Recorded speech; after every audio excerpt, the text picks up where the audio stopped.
ఒక వ్యక్తి సముద్ర తీరం వెంట నడుస్తూ ఉన్నాడు. అతనికి ఒక సంచి దొరుకుతుంది. ఆ సంచిని చూస్తే అందులో అన్ని మట్టి ఉండలు కనిపిస్తాయి. ఆ మట్టి ఉండలను ఒక్కొక్కదాన్ని సముద్రంలోకి విసురుతూ ముందుకు ఆనందంగా వెళ్తున్నాడు. అంతలో ఒక మట్టి ఉండ చేజారి నేలపైన పడుతుంది.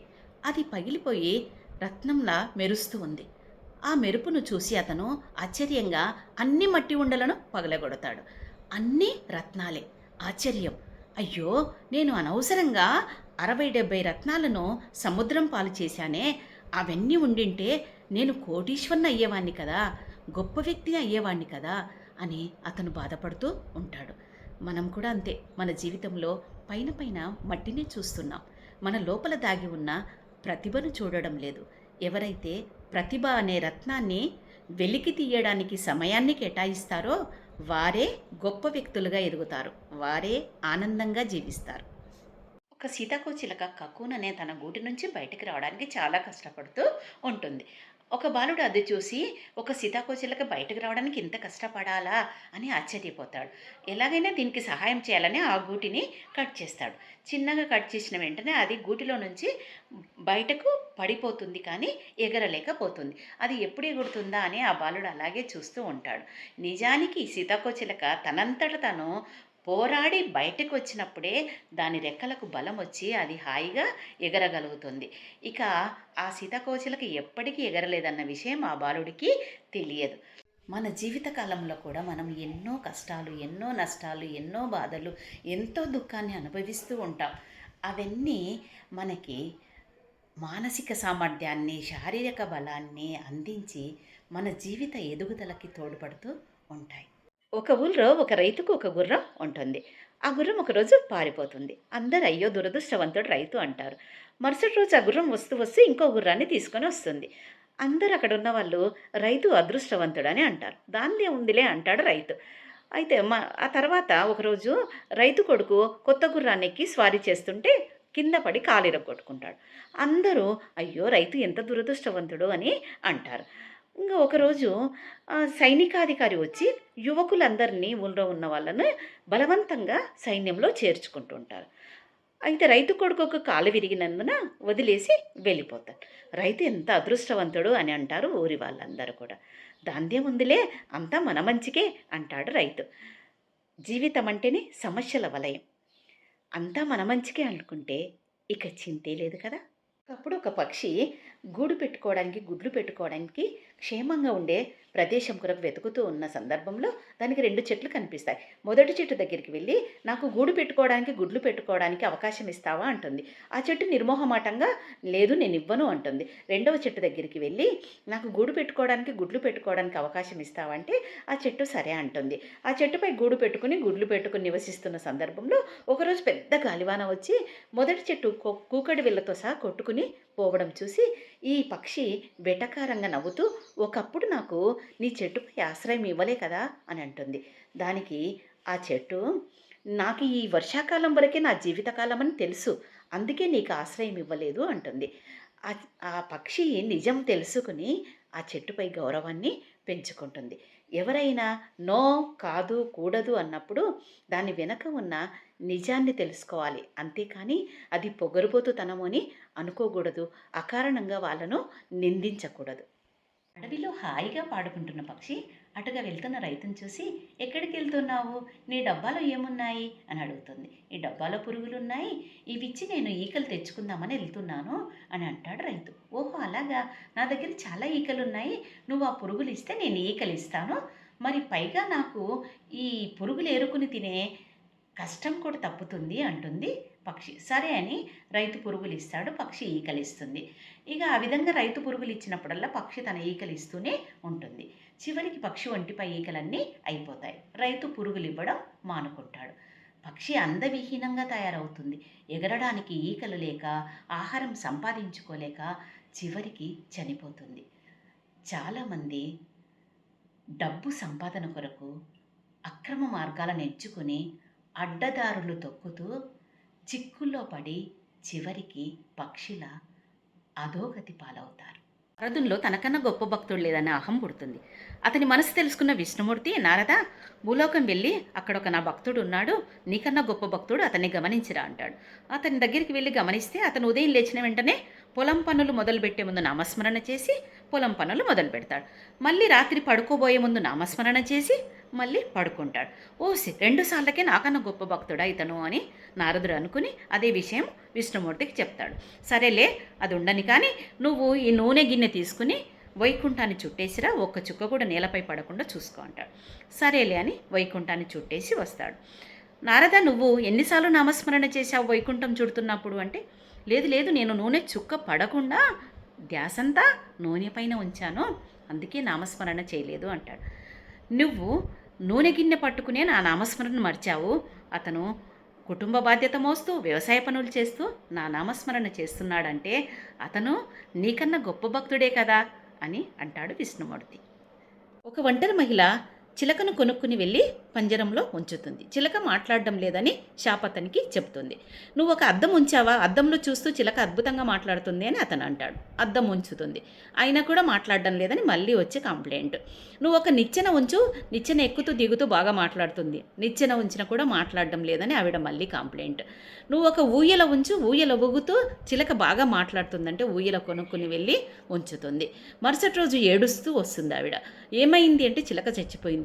చివరగా ఏమైనా మాట్లాడిందా చిలక అంటే, మాట్లాడింది.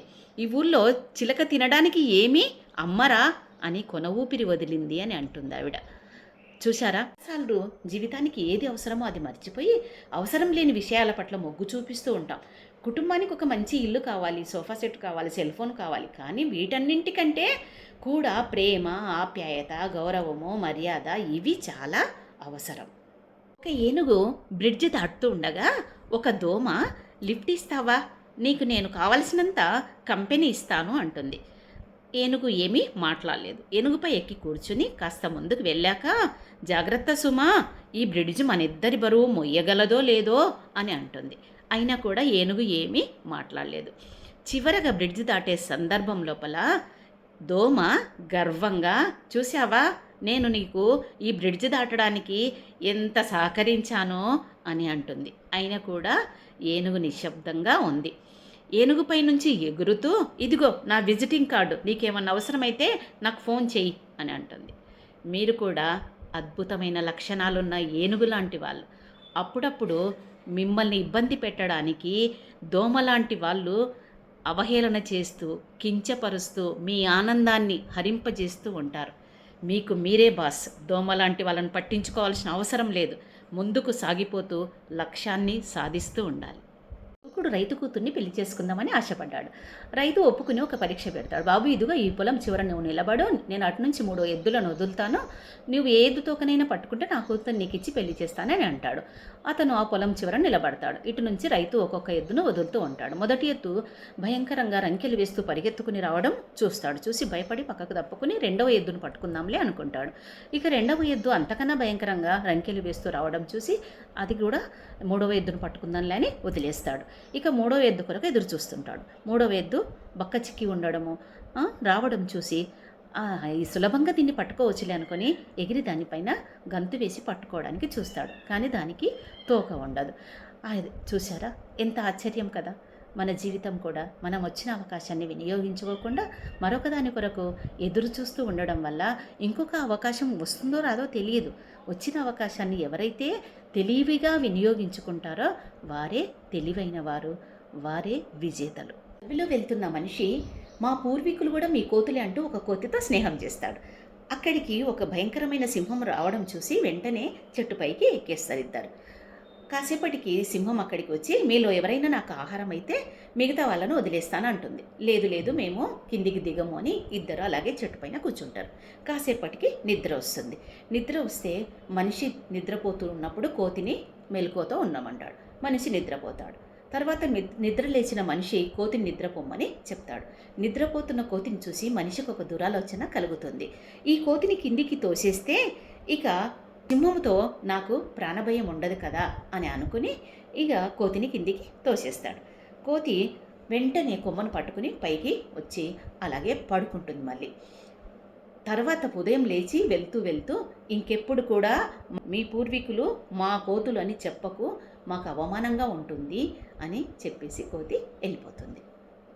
యుద్ధభూమిలో గాయపడి నేలపై పడి ఉన్న తన స్నేహితుడిని తీసుకురావడానికి ఒక సైనికుడు విశ్వ ప్రయత్నం చేస్తున్నాడు. దానికి అక్కడ అధికారి, నువ్వు వెళ్ళి అనవసరమైన రిస్క్ ఎందుకు తీసుకుంటావు అని, నీ స్నేహితుడు చనిపోతాడు అక్కడికి నువ్వు వెళ్ళే వరకు అని చెప్తాడు. అయినా ఆ అధికారి యొక్క మాటలు లెక్క చేయక సైనికుడు అక్కడికి వెళ్ళి చనిపోయిన తన స్నేహితుడిని భుజంపై వేసుకుని అక్కడికి వస్తాడు. సైనికాధికారి, నేను చెప్పాను కదా నువ్వు అక్కడికి వెళ్ళే వరకు నీ స్నేహితుడు చనిపోతాడని, అనవసరమైన వృధా ప్రయాస ఎందుకని అన్నాను కదా అని అంటాడు. అది విని సైనికుడు కళ్ళ నిండా నీళ్లు తీసుకొని, నేను అక్కడికి వెళ్ళడం నా అదృష్టంగా భావిస్తున్నాను. నా స్నేహితుడు నన్ను చూసి చిరునవ్వు నవ్వి నువ్వు వస్తావని నాకు తెలుసు అని అనడం నేను వినగలిగాను. చాలామంది తన స్నేహితుల కోసం, తమ వారి కోసం ఎంత సాహసానికైనా ఒడిగడతారు. దాని ఆనందం ఎంత గొప్పగా ఉంటుంది, దాని ఫలితం ఎంతో అద్భుతం. నమస్తే. పురాతన గ్రీకు దేశంలో సోక్రటీస్ అనే మహామేధావి ఉన్నాడు. అతని దగ్గరికి ఒక తెలిసిన వ్యక్తి వచ్చి, నేను నీ స్నేహితుని గురించి ఒక విషయం చెప్పాలనుకుంటున్నాను అంటాడు. అతను, ఒక క్షణం ఆగు, నా స్నేహితుని గురించి చెప్పే ముందు నేను నిన్ను 3 ప్రశ్నలు అడుగుతాను, వాటికి సమాధానం చెప్పు అంటాడు. నెంబర్ 1, నీవు చెప్పే విషయము నిజమా అబద్ధమా? తెలియదు, నాకు తెలిసింది చెప్పాలనుకున్నాను. నెంబర్ 2, నీవు చెప్పే విషయము మంచిదా చెడ్డదా? తెలియదు, అంటే నిజం కానిది మంచిది కానిది నువ్వు నాకు చెప్పాలనుకుంటున్నావు. నెంబర్ 3, నీవు చెప్పే విషయము నాకు ఉపయోగకరంగా ఉంటుందా? మీకు ఎలాంటి ఉపయోగం ఉండదు, అంటే నిజం కానిది మంచిది కానిది నిరుపయోగమైనది నాకు చెప్పడం ఎందుకు అని అంటాడు. తెలిసి తెలియని విషయాలను, పుకాలను వినడము, ప్రచారం చేయడం ఎంత అనర్థదాయకం కదా. ఒక యజమాని దగ్గర ఒక వడ్రంగి చాలా కాలంగా పనిచేస్తూ ఉంటాడు. ఒకరోజు, అయ్యా నేను పని మానేద్దాం అనుకుంటున్నాను, విశ్రాంతిగా గడపాలనుకుంటున్నాను అంటాడు. సరేలే, నువ్వు నాకు ఒక చెక్క ఇంటిని నిర్మించి పని మానేయి అంటాడు. అతనికి ఇష్టం లేదు వడ్రంగికి. ఆసక్తి లేకుండా, అనాసక్తిగా, అశ్రద్ధగా నాసిరకపు చెక్కతో ఒక చెక్క ఇంటిని నిర్మిస్తాడు. ఆ చెక్క ఇంటి తాళం చెయ్యి యజమాని వడ్రంగి చేతిలో ఉంచుతూ, ఇది నీ కొరకే, నీకు చాలా కాలంగా నువ్వు ఇక్కడ పనిచేస్తున్నందుకు ఈ బహుమతి అంటాడు. అయ్యో, ఇది నాకా అని ఆశ్చర్యానికి లోనయ్యి, అయ్యో నేను ఎంత పని చేశానో, నాకే అని తెలిసింటే నాసిరకంగా నిర్మించేవాడిని కాదు కదా అని బాధపడతాడు. ఇది మనకు వర్తిస్తుంది. మన జీవితం అద్భుతంగా జీవించే అవకాశం ఉన్నా కూడా అశ్రద్ధ చేస్తాం. కావలసిన ఇంటిని మళ్ళీ నిర్మించుకోవచ్చు, కానీ మన జీవితం ఒక్కటే. అశ్రద్ధ, అనాసక్తి, అసమర్థత ఇవన్నీ వదిలేస్తే మన జీవితం అనే ఇంటిని అద్భుతంగా నిర్మించుకోవచ్చు.